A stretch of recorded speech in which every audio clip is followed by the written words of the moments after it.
Shalom, shalom, peuple de Dieu. Que Dieu nous bénisse. Le thème que je veux voir avec vous, de la survie à l'abondance.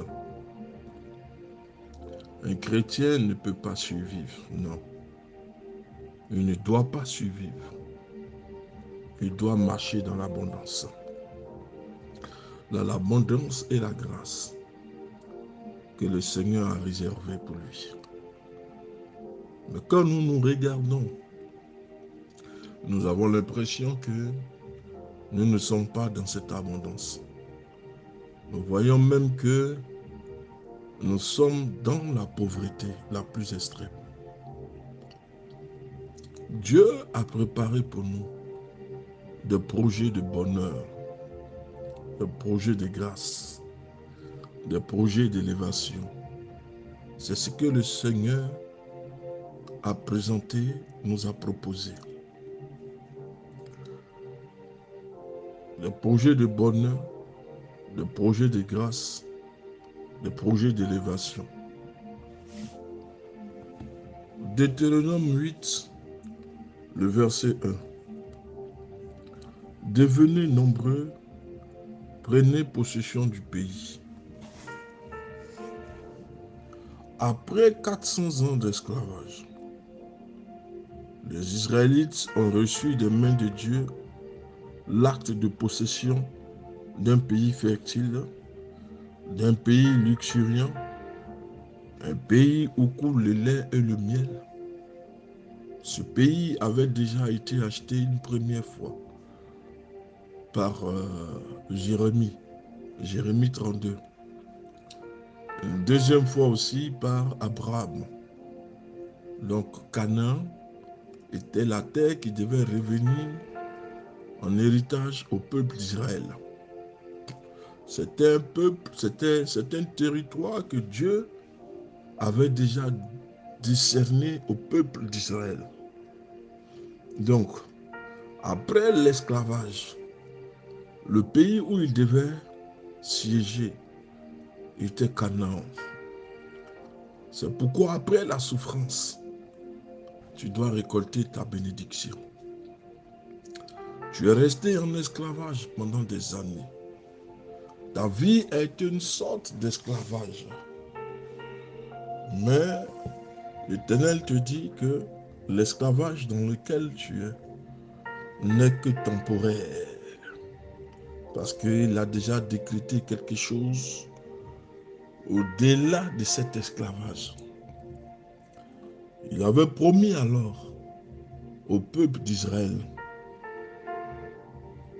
un territoire qui leur appartiendrait. Un territoire qui serait le leur pour que le peuple d'Israël se sente comme chez lui. Jusqu'à ce jour, tout ce qu'ils recevaient venait de leur maître les Égyptiens. L'esclavage avait émoussé leur volonté, leur esprit d'initiative. Lorsque nous sommes esclaves, nous ne pouvons pas nous mouvoir. Nous n'avons pas à exprimer notre volonté, notre initiative. Nous sommes limités, nous sommes cloîtrés. Nous ne pouvons pas bouger, nous ne pouvons pas aller de l'avant. Nous sommes liés de la tête aux pieds en passant par les mains. Tout sur nous est lié, est ligoté. Satan est parvenu à asseoir une domination. Et cette domination fait en sorte qu'aujourd'hui, nous sommes dépendants totalement, entièrement du diable ou de l'homme fort. Parce que quand nous sommes esclaves, nous n'avons pas la liberté de mouvement. Nous sommes enchaînés. Donc Dieu va contraindre le peuple à ne plus dépendre des hommes et à se tourner vers lui. Nous faisons trop confiance aux hommes. Mais le jour viendra où nous allons marcher dans la trahison. La personne en qui nous avons placé notre confiance, c'est cette personne qui viendra nous trahir. Alors nous allons marcher dans les difficultés. quand tu es dans l'opulence, tu as beaucoup d'amis, les gens viennent chez toi. Mais quand tu te retrouves dans les difficultés, tu ne vois que la nuque des uns. Tu ne vois que le dos des autres. Tous vont te retourner, tous vont se retourner contre toi, vont te fuir. Ils vont oublier tout le bien que tu leur as fait. Ils vont se loger que dans le mal et la destruction contre toi. Mais n'abandonne pas, persévère, fais seulement confiance à l'Éternel. Ne place plus ta confiance en l'homme. Dieu veut que tu ne dépendes de personne.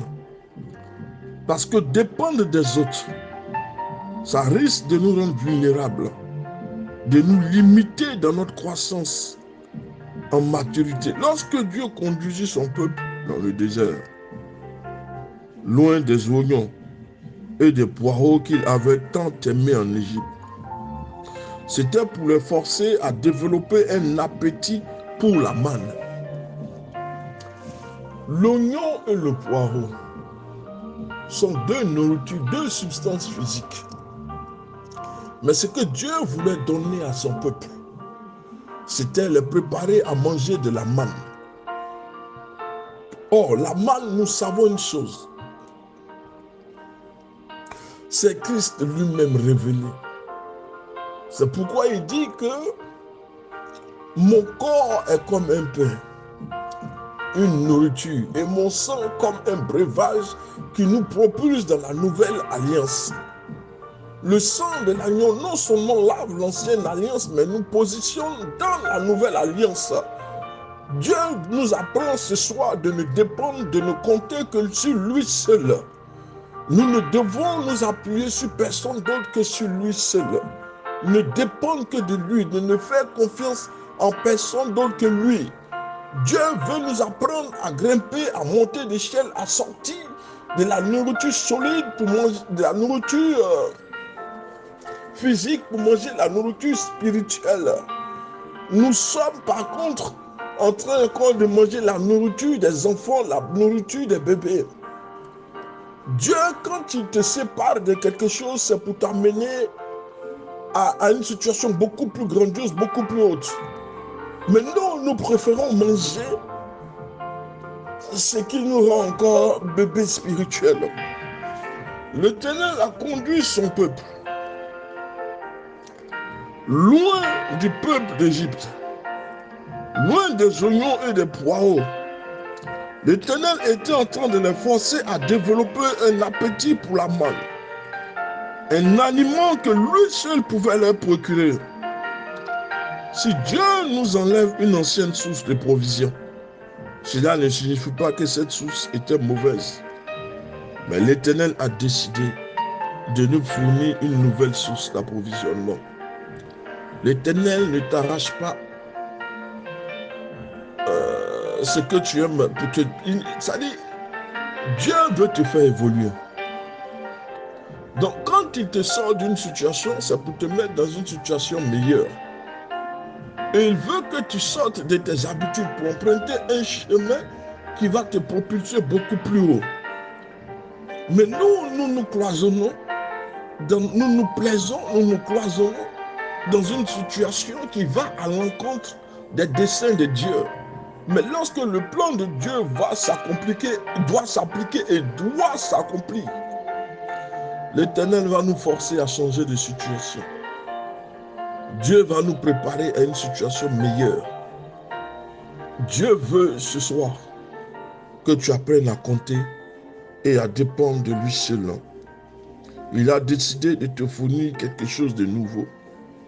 Il a choisi de nous guider sur d'autres routes et de répondre à nos besoins d'une nouvelle façon. Il n'a pas changé. Il a simplement réorienté la façon dont il doit te bénir. Il veut te bénir, mais autrement. Mais ce autrement t'amènera beaucoup plus haut. Il veut que tu changes simplement tes habitudes. Quand Dieu fait une promesse, Il tient toujours cette promesse. Mais nous devons accepter de ne plus dépendre des autres, mais de dépendre que de lui seul, de lui faire confiance. Au désert, les Israélites ont regretté le confort relatif qu'ils avaient. Ils avaient connu en Égypte. Alors que cette période est révolue à jamais. Ce qui veut dire que, enfant de Dieu, quand tu marches avec Dieu, la marche arrière n'est plus possible. Celui qui a expérimenté la gloire de Dieu, qui a expérimenté la bonté de Dieu, qui a expérimenté l'amour de Dieu, celui-là ne peut jamais, jamais faire marche arrière.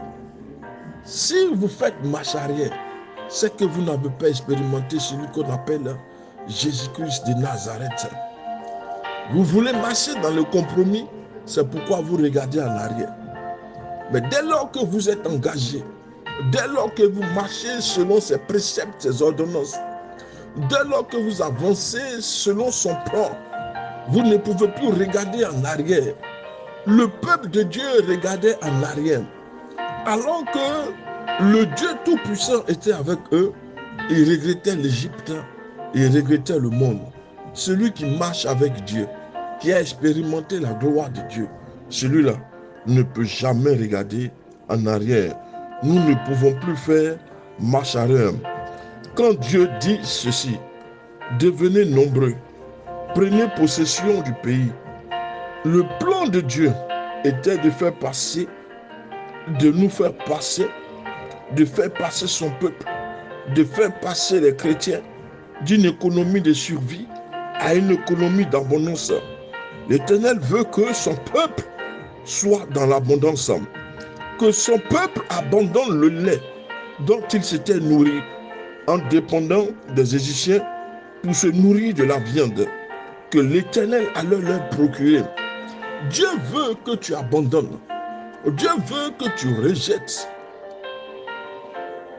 la nourriture, le lait des autres, le lait dont dépendait des autres, afin que toi-même, en tant qu'enfant de Dieu, tu sortes d'une économie de survie et que tu passes à une économie d'abondance. C'est pourquoi l'Éternel veut te voir toujours dans l'abondance. Il veut voir que ses enfants marchent dans l'abondance. Je prie que dans ce mois de juin, que les enfants de Dieu marchent dans l'abondance, que les enfants de Dieu ne survivent plus, mais qu'ils soient dans l'abondance, dans leur commerce, ils soient dans l'abondance, dans leurs finances, ils soient dans l'abondance, dans tout acte qu'ils vont poser, qu'ils soient dans l'abondance. Que nous soyons dans l'abondance. Alors Paul écrit, nous ne pouvons pas nous suffire à nous-mêmes. Notre capacité, au contraire, vient de Dieu. 2 Corinthiens 3, le verset 5. Si Dieu nous pousse hors de notre zone de confort, attendons-nous à découvrir des horizons qui nous sont peu familiers, certes, et à sentir notre cœur se serrer un peu. Mais c'est le seul moyen de nous faire quitter le terrain de survie pour rentrer dans celui de l'abondance. Je prie cet après-midi que tu rentres dans l'abondance à tout niveau, à tous égards. Que tout ce que tu fais ne soit pas une économie de survie. Sors du côté de la survie et rentre dans l'abondance, la plénitude de l'abondance. Que Dieu te bénisse.